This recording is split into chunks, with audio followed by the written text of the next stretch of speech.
I don't enjoy you, and you know you don't enjoy. Hi, this is AF Charters for A Critical State. Today you join us in the city-state of the City of London. You heard correctly. This is a city-state. It's not part of the UK in the proper jurisdiction, okay? So we're going to be talking today to Dom and Vin from Standing in Commerce. So let's go to the Fire of London, which is what the monument here commemorates. This is a major historical event that happened in 1666, and there's a lot of hidden history that you need to know about this. So here I am walking into Pudding Lane. This is a really historic place, and I'm joined by a couple of gentlemen who are going to fill us in on some of the history. So I have Dr. Dominic here from Standing in Commerce, nice to meet you, and I have Vincent, who's also going to be filling us in on the judicial system and law. So first of all, we're going to move over to Dominic because he's studied in great detail what has been happening here in London in 1666. And I don't mean just what was happening here in Pudding Lane, but events that were happening off camera, shall we say, in Westminster. We like the idea of making it better, but we just can't be bothered. So what more can we do? Yes, we like the idea of making it better, but we just can't be bothered. So Dominic, Pudding Lane, the Great Fire of London, 1666. We learn about this in our school history. Some of us that live close enough, like myself, will be lucky enough to do a trip to come and see Pudding Lane, where the bakery was set light. We'd hear about the Great Plague and how it was a terrible event. Absolutely. But just like when Rome burned, when London burned, there were great changes happening over in Parliament, not so far from here. What kind of changes were those? Well, the subrogation of men and women's rights. In what way were they subrogated? Well, there was an act passed. It's like when Rome burned, when London burned, there were great changes happening over in Parliament, not so far from here. What kind of changes were those? Well, the subrogation of men and women's rights. In what way were they subrogated? Well, there was an act passed whilst London was burning. Right. So literally while the fire is burning down here? Well, it takes a long time to bring a statute to the books. Right. It takes a lot of architecture and a lot of thinking by the judiciary, and then to debate it through Parliament. Sure. And obviously the Black Death was carried on for quite some time here. Certainly. But the question I would ask is, what was the Cestui Act of 1666 being put on the statute books whilst, you know, the proverbial hell was happening on the streets of London? Now, for those of you who are not quite sure what this act is that Dominic has just talked about, we will actually be putting links on the website and probably bringing up information about this at the end of the show. So don't worry if you can't follow the intricate detail. It's much more important to understand the bigger picture. So Dominic, this Cestui Act, what did it actually say? Well, after several hundred readings, we finally came to the conclusion that it would appear that all of the citizens, all the men and women of the United Kingdom were declared dead and lost beyond the seas. What does that mean then? Well, the state took everybody and everybody's property into trust, and the state became the trustee husband behind all the owns all the titles to both the people and their property. So the state took control by saying everyone is dead.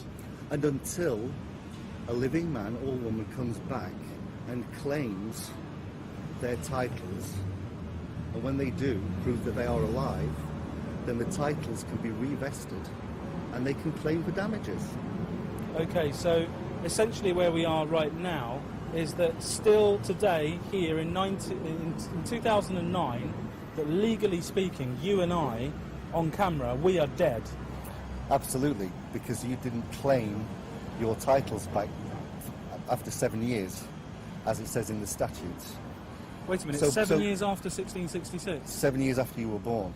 Oh really? So I have time from when I'm born to when I'm 7 to claim. Yes. Otherwise, you are dead beyond reasonable doubt. Okay, And therefore, the state takes your property and your body into trust. that's fascinating. And this all came about as a result of the Great Fire. Well, it could be a bit of a smokescreen. Right. That's a nice metaphor. So the Cestui Act fundamentally underlines that you or I are dead. Now, does that have anything to do with when we go to court and we're not allowed to represent ourselves? Absolutely. We're starting to see the beginning of the creation of a legal fiction of a dead entity. What is a legal fiction? Is a construct on paper. So when you get a bill or a summons from a court, it's always in capital letters. Right.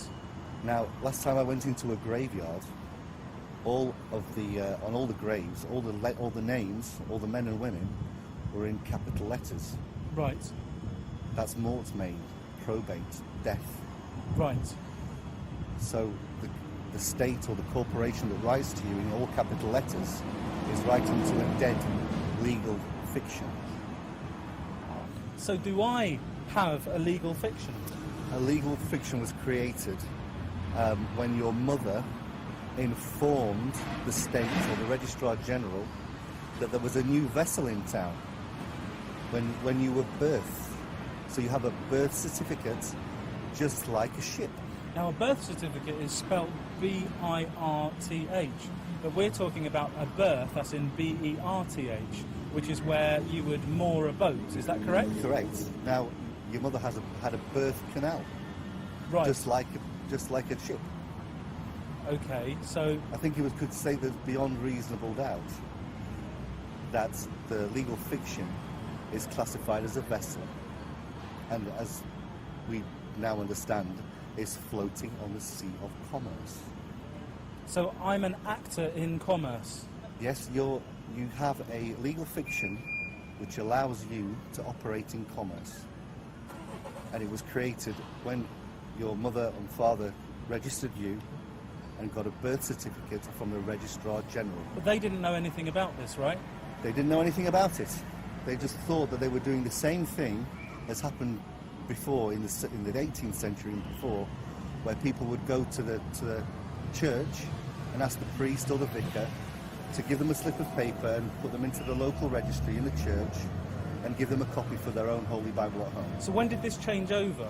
In about 1837, when the Births, Deaths and Marriages Act and the post of Registrar General came into being, and his job was to collect all of the records from all the churches. Now, the word regus I find very interesting because register comes from regus. That means the queen Absolutely. or the crown. So that would actually mean that children are property of the crown. Is that correct?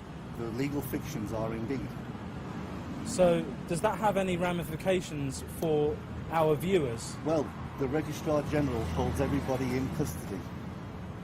So essentially everyone that is a UK citizen, registered with a passport, national insurance number, etc., is essentially in custody.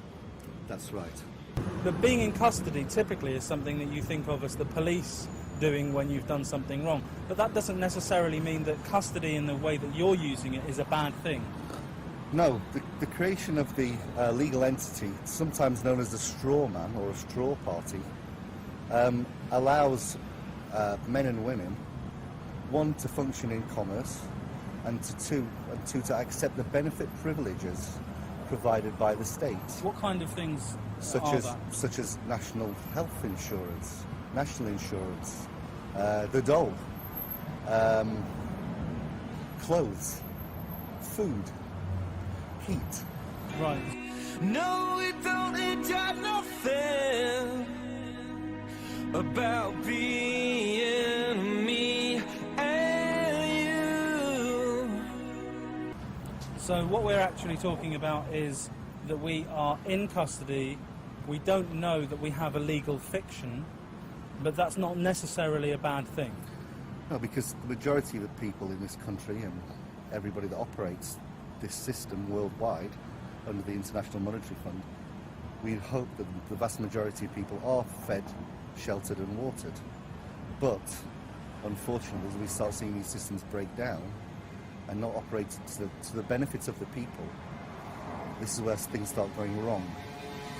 Fine, so it's entirely possible that these systems have changed over the years and become more draconian and unfair against men and women. Like myself and Vincent will say, itself is neutral and can be operated for the benefit of men and women. It all depends on the level of education of the men and women in society and who is pulling the levers. Absolutely. That's an important point. We still have legally elected representatives. The system that we're operating in is just not the same system that we understand it to be. It's a parallel system, and we have to understand exactly who we are as individuals and how we can operate in this system, and that's what we're going to be looking out for throughout the show with Vincent and also with Dominic. Then we cannot face the Lord.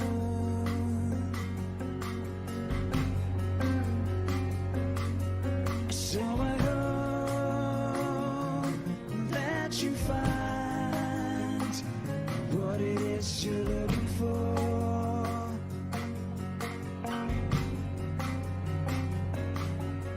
Yes, I hope that you find what it is you're looking for. The City of London is renowned worldwide for being a centre for markets. Now, markets is where merchants work. So there's mercantile law. Now, mercantile law is based on admiralty. So if we look around us, particularly here in the city, we can find a great deal of symbols that relate to admiralty. 'Cause you are beautiful to me, I can't deny.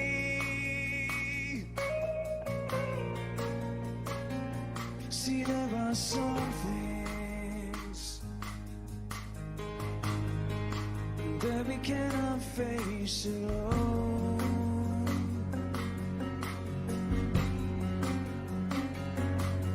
So I hope that you find what it is you're looking for. We're still here in the city-state of London, but we've just taken a short walk from Pudding Lane, down King William Street, in fact, to the Bank of England. Now, Dominic, the Bank of England is quite an important piece to understand in all of this, because surely this is the People's Bank, isn't it?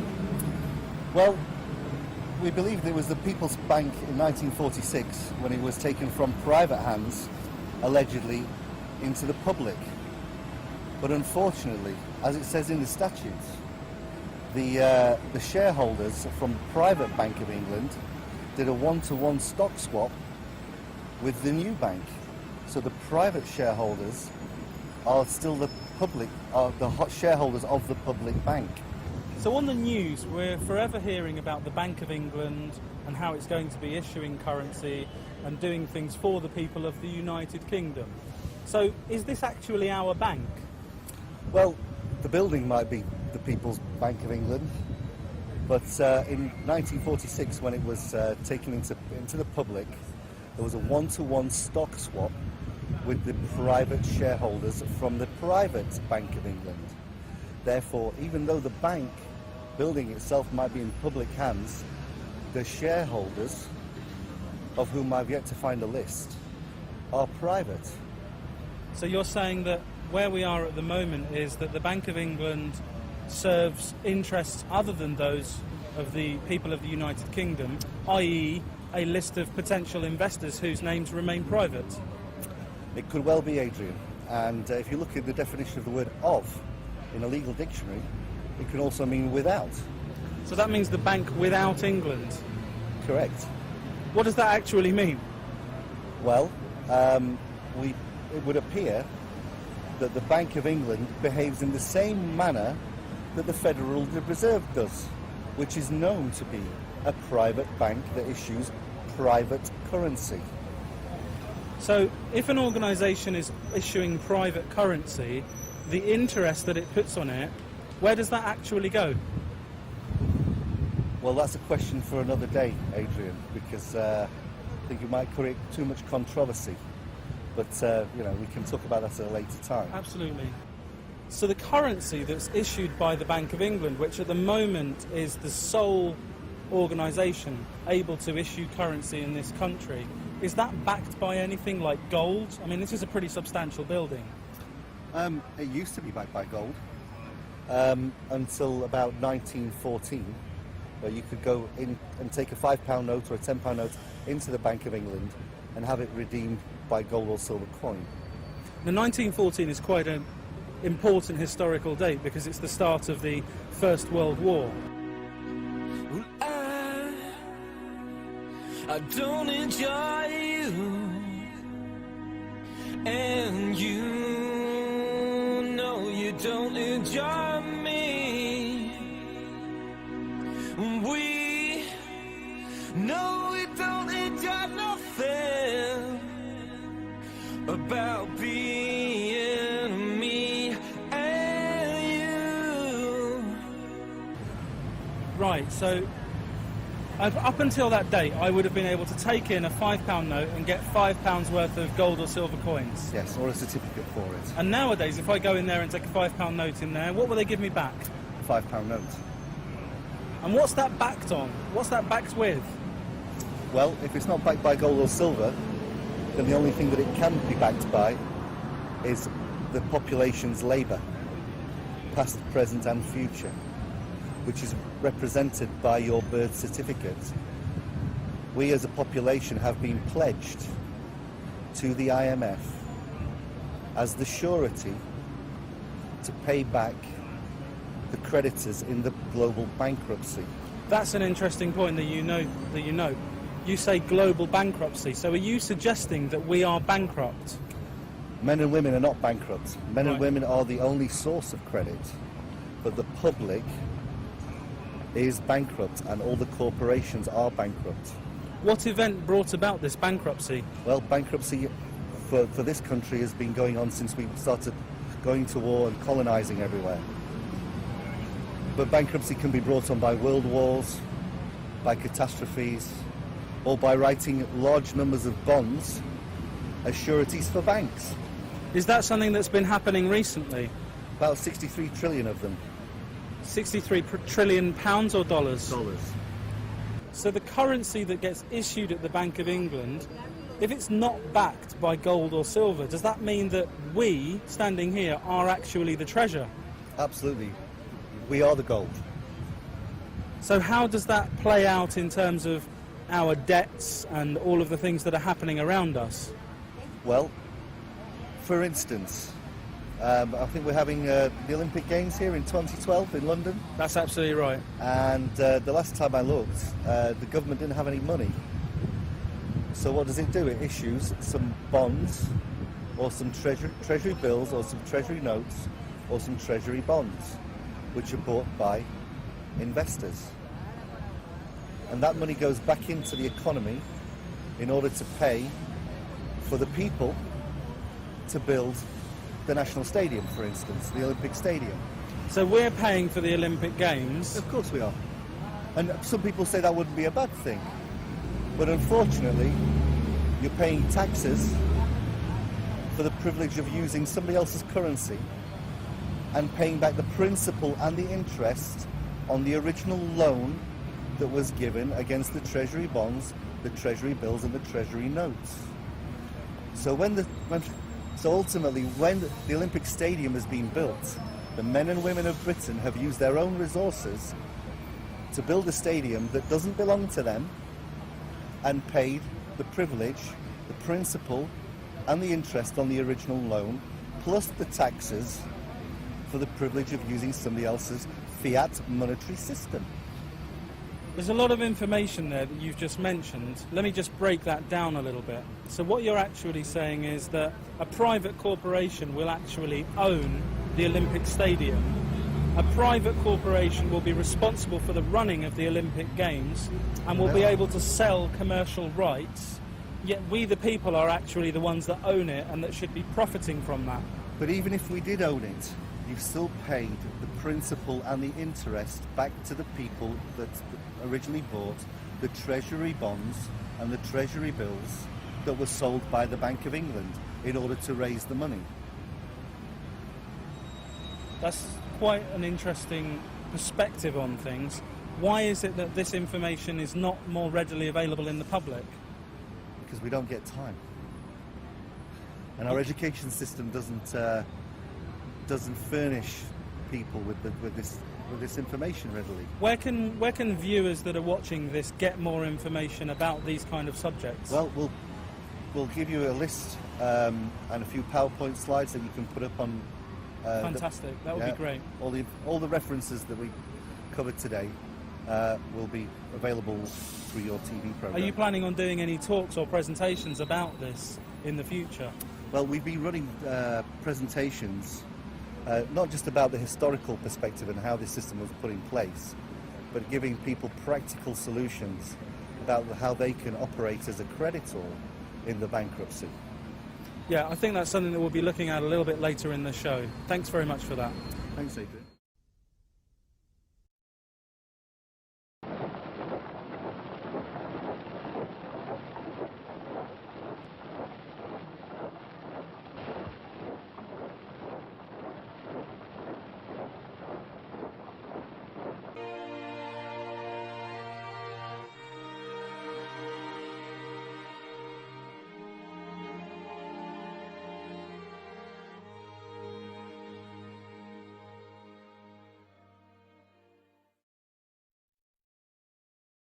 What you're going to see tonight is 819 years of history.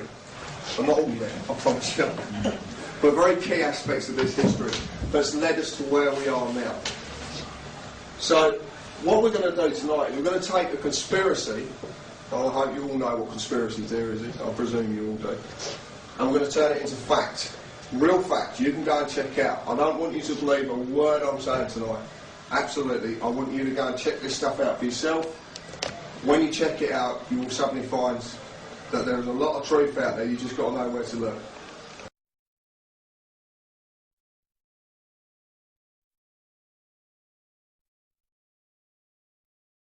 Right, this is the document. This is unbelievable.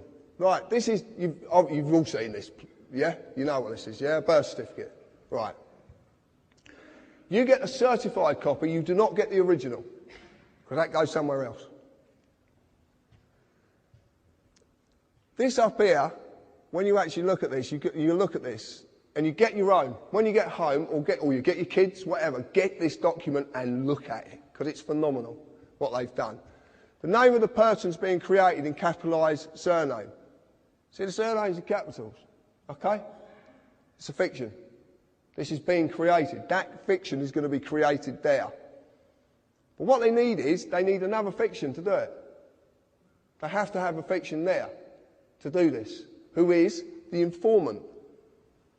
You actually inform on your own children. Do you know that? You inform on them. It's brilliant, isn't it? Eh?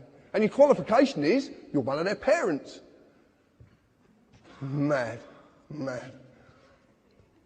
And it's capitalised, it's all capitalised. And it is absolutely true. Look at your birth certificate, informant, the qualification needed, and it will say needed, and you inform because you are the father or the mother. What you don't know is that at the bottom there is a declaration. Now a declaration is in common law. A declaration is a sworn oath of a man. And there's a reason that's on the bottom.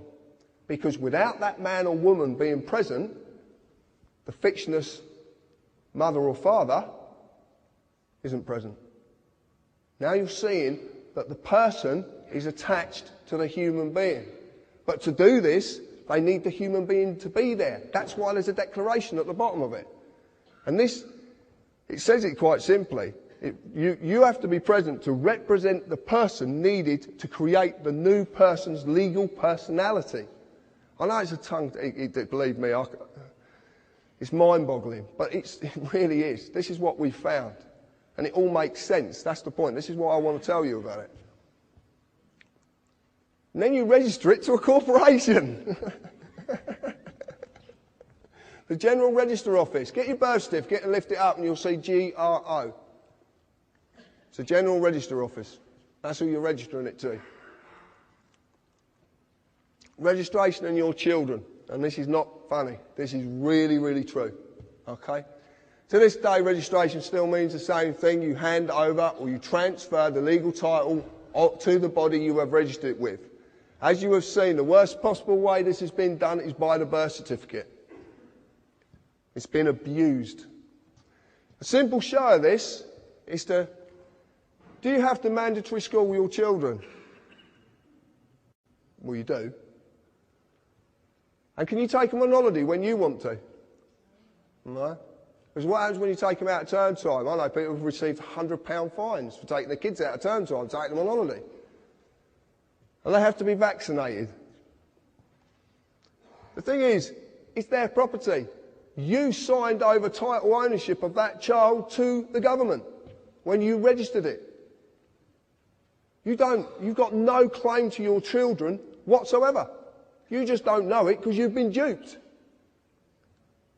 If you want proof of it, the social services. What happens when you don't look after their property or they pertain you're not looking after their property properly? What happens? They take the child away. Because politics is not what you think it is. The members of Parliament. Anybody seen this before? This is Dun & Bradstreet. Do you know what Dun & Bradstreet is? Right. If you were going to do business with a corporation or a company in the world, then you can use Dun & Bradstreet, which at the moment is about 160 million corporations worldwide. You can use these to find out if that corporation does good business. Does it have any debts? Has it got any county court judgments against it? So what this is a register of corporations, of companies. And the members of Parliament are a company. Gordon Brown is a company. David Cameron is a company. And this one I like. The Labour Party trade as Alistair Darling MP. It's their trading name. It's just there. The reason they trade with Alistair Darling MP is because Alistair Darling is a diplomat. There's about 3 of them. If they trade in his name, that trading name has diplomatic status. That means they can bend things and do things that you don't know about. It's a whole different way of doing things. This is what politics is about. This is what you believe to be the people representing you. The United Kingdom is a corporation. Now, up till February of last year, it was United Kingdom PLC. In February, and it's dissolved, and they've never, ever published their accounts. If you want to check that out, go on Companies House, because it's there. But on Dun & Bradstreet, they're now registered as United Kingdom Corporation Limited. Any corporation has employees. The employees are not just civil servants, they're all of you. Every one of you. If you have a national insurance number, that means you too are an employee. Company policy of this corporation requires you as an employee to pay tax, follow all the legislative rules of that corporation, in this case, statutes.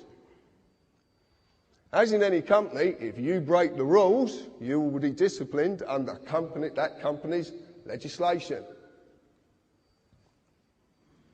The police of the United Kingdom Corporation are all companies too.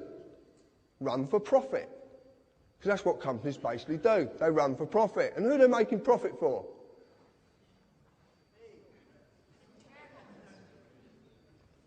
Directors, shareholders, they all want a profit. And where does that profit come from?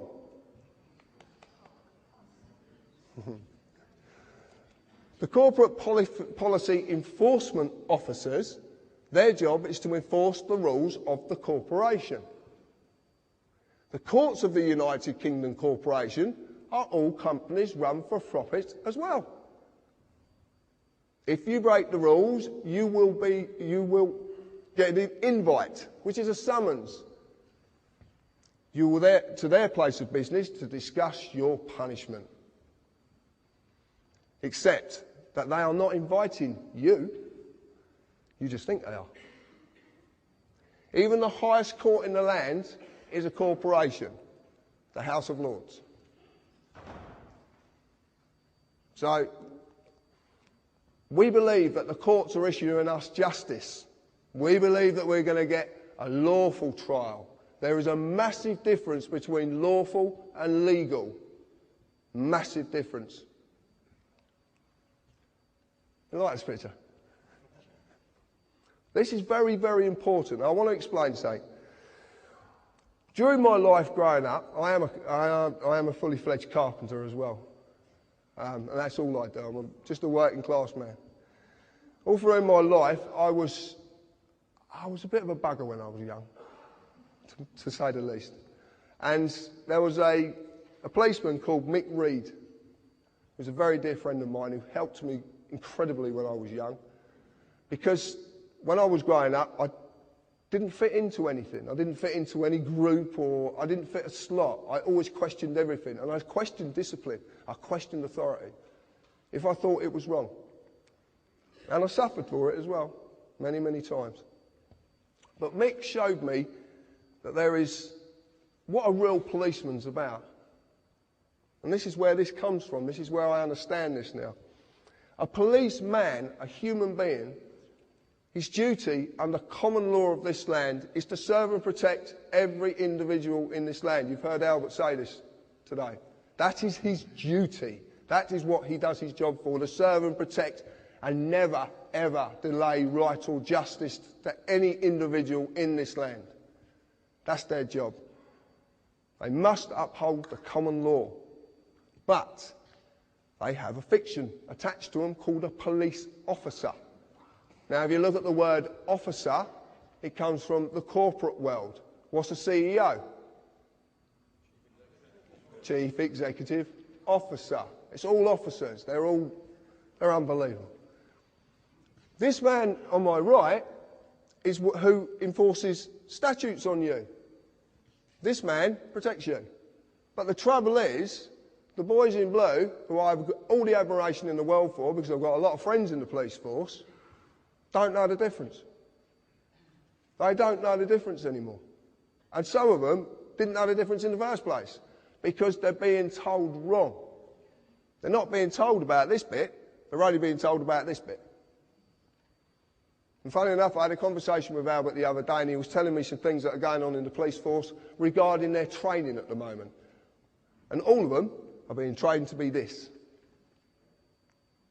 Okay? So when you meet these people, what we're trying to do is, I wouldn't say educate them, we're trying to bring them to an understanding of what they really are and what they're supposed to do. And I recently, same as Albert did, I went for a police force from down the bottom to a chief inspector, and made a chief inspector, overall statutory legislation, and you go back to common law. Anybody can do it. You've just got to know the language to speak, because there's a language they're using against you that you do not understand. You might think you do, because it's English, but it's their language. It's called legalese. It's a language of the Law Society. Any society, I'll go into this in a bit, but any society, you can start a society tomorrow and create your own language. Anybody can do it. So we need to just gently tell these people. Now, we have methods of talking to these people that sometimes prevents us being dragged down ourselves. And I will be going into that. But it doesn't always work. Because if they're going to slap the cuffs off you and drag you away, they're going to do it. Okay? And you might as well just make it easy, but always let them know that you're protesting. Peacefully. No violence. No violence whatsoever. This is not about violence. It's a bit like Gandhi said, an eye for an eye just ends up with the world being all blind.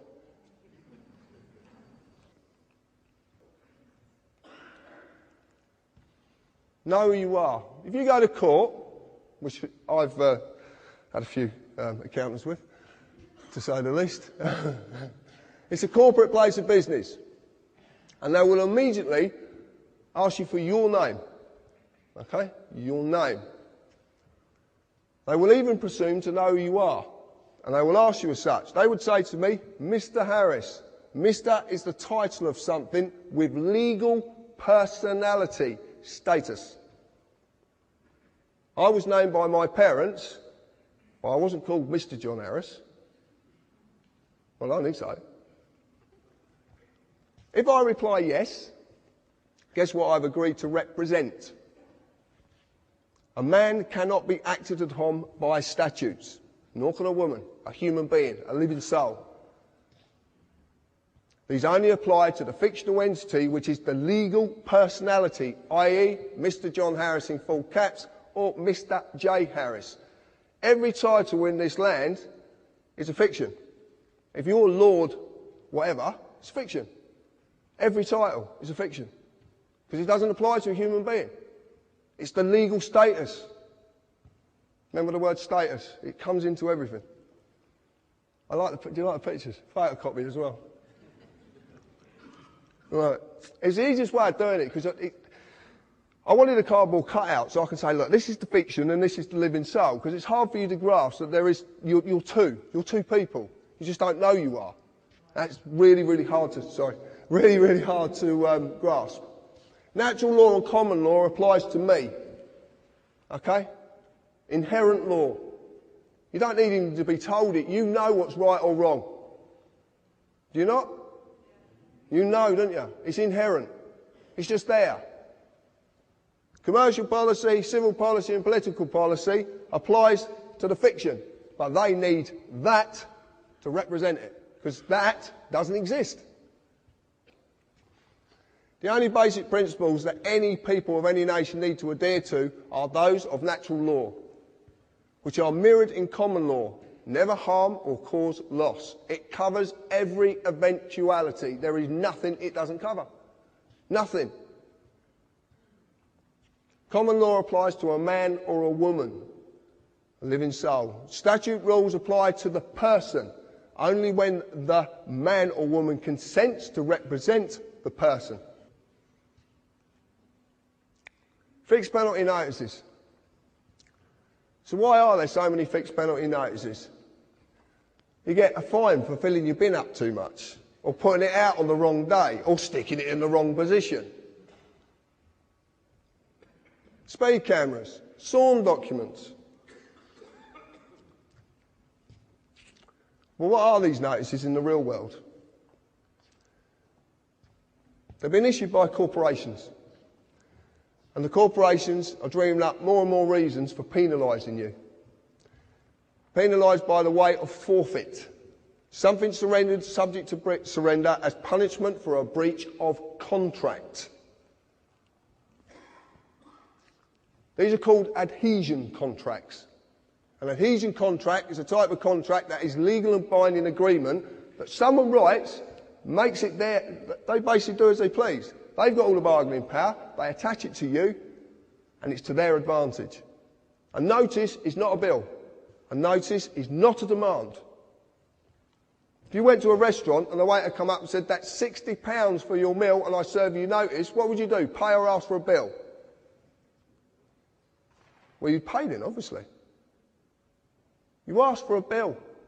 Have you ever thought about actually asking the council, can I have a bill please for my council tax? Because you've never actually sent me one. This is simply a tool of revenue collection. And the true reason this is being forced upon you is because your person is simply to maintain the illusion that they have control over your life, your fortune and your freedom. Because your fear and their ability to take from you something you deem to be valuable. And that is money. This is the real truth. You're the currency, not money. You are. Because without you, this country grinds to a halt. Because the principal workforce of any machine or any corporation or any company are slaves.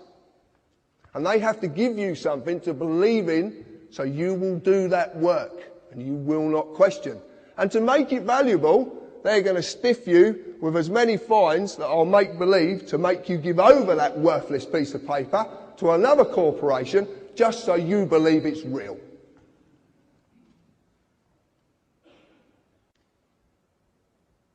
No?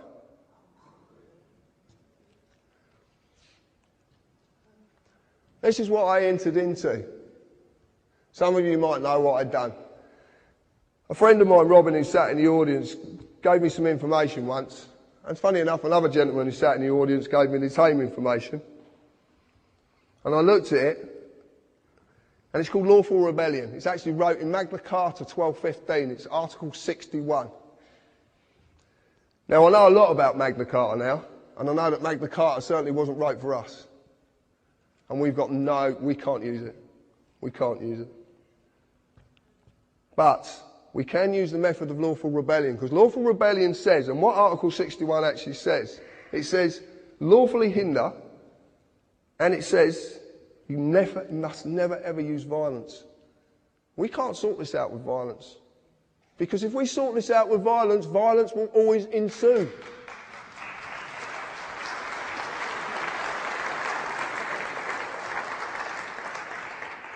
We have to do this peacefully. And the way we do it peacefully is learning the rules of the game. So when these people come to us, not only